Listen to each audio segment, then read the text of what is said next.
Okay, well, this movie had an animated cat sex scene that went on for way too long. And hopefully that's something that gets you to stick around for this review. Do you mean it's the fourth dead body? I guess you're new on the block. That said, welcome to the Animated 100 list, where I'm basically going through every single animated movie in the history of animation from all around the world to try and find the 100 best animated movies and hopefully to knock Chicken Little off the list. Every other week we look at a different movie, and this week we're looking at the German film Felidae that came out in 1994.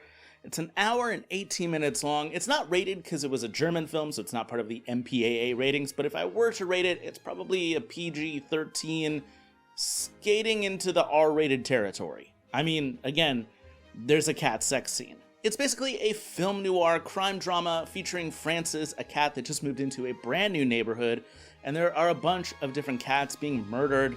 There's a cat cult, there's a love interest cat, again, there's a sex scene, there's a lot of weird nudity in this film, and ultimately, it's a really interesting watch.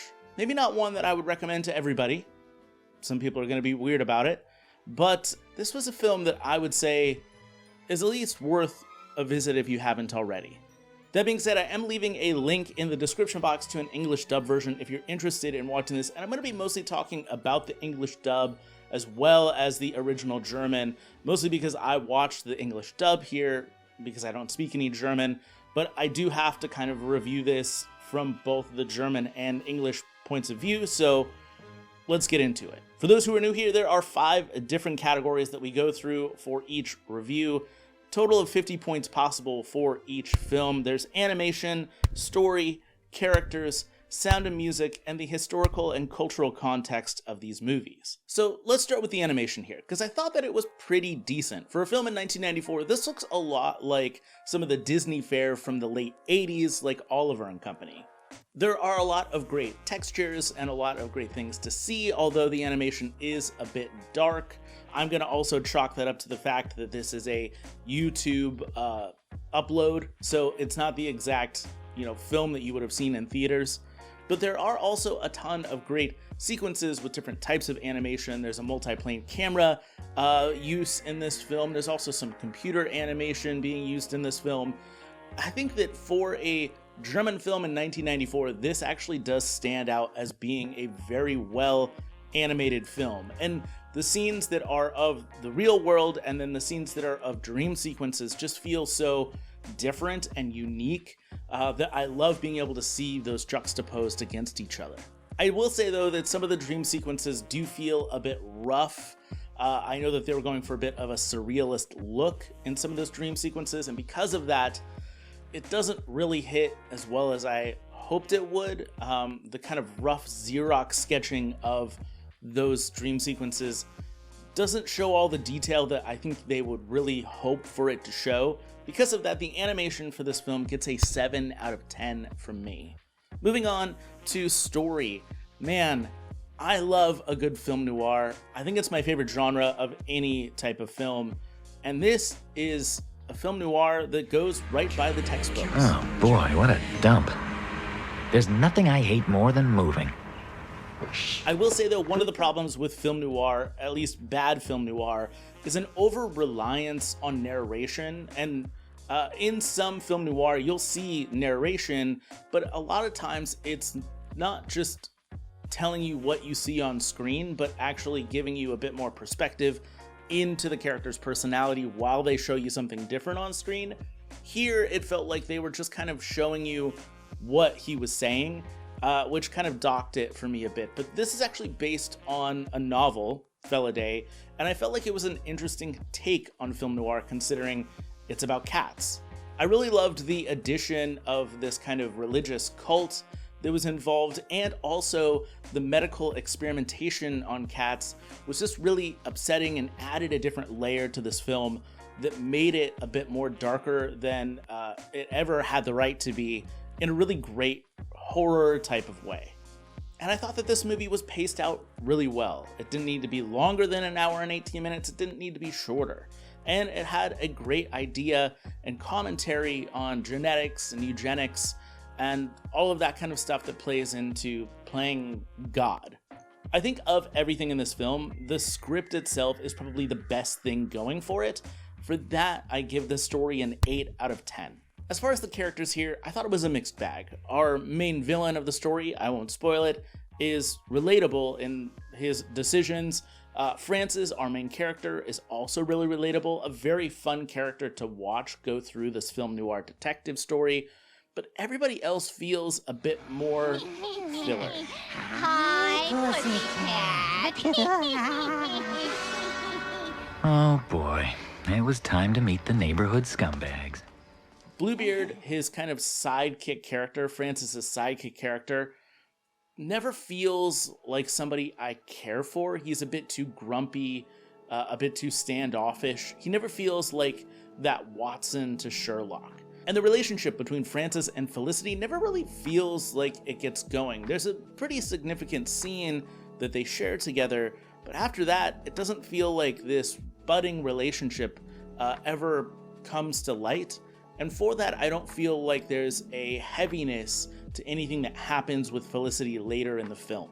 On top of that, from the English dub, I don't think that the voice acting outside of Francis is really that great from any one character.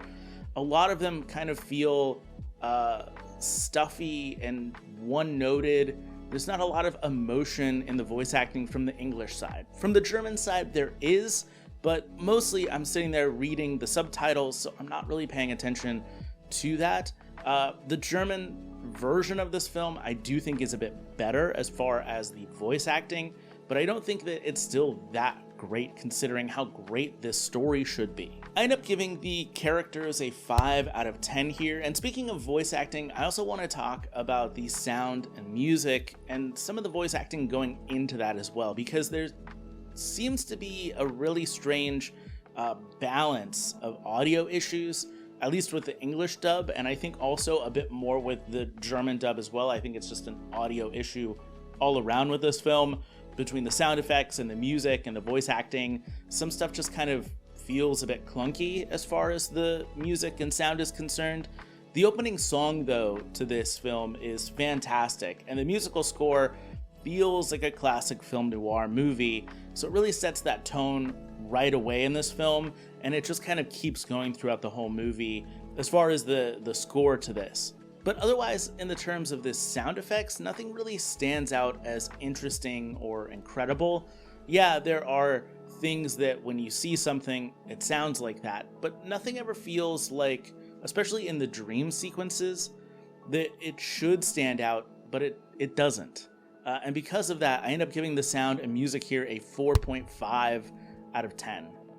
And then, historically and culturally, this is the most expensive German animated film made to this date. I don't know actually if there's a more expensive German film since then in animation, but this was a rather impressive outing for a European country in animation, and it is on par with a lot of the Disney fare, although it's definitely not Disney because of its nudity and violence and very R-rated type of nature. And this being 1994, before South Park, before a lot of the adult animation that we know today, it does stand out in that kind of way.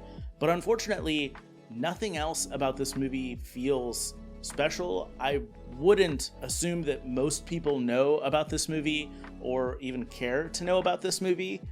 And because of that, I had to give it a pretty low score here, which is a 2 out of 10.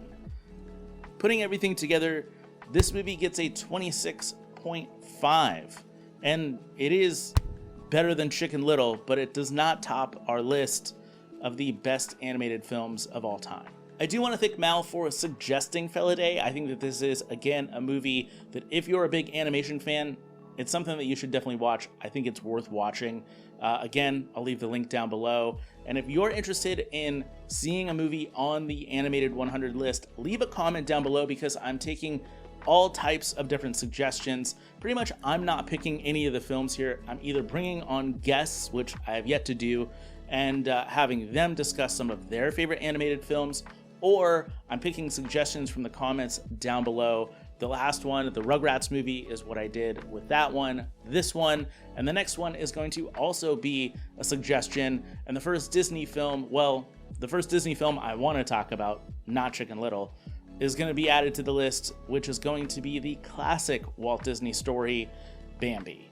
So I'll see you in a few weeks. I'm actually moving right now, and I've got a couple other things going on in my life, so I'm not exactly sure. I don't want to give a hard date on this, but in a few weeks, we'll have Bambi coming for the Animated 100 list. And until then, leave your comments down below about Felidae and what you thought of this movie if you watched it, and leave your comments and suggestions for future movies. And if you haven't joined the Discord, we're always chatting over there about the movies that are on this list and all the other things going on at Modern Mouse. You can join the Discord in the information box down below as well. And until next time, my friends, thank you for watching. And as always, keep moving forward. And hopefully, we'll eventually knock Chicken Little off the list.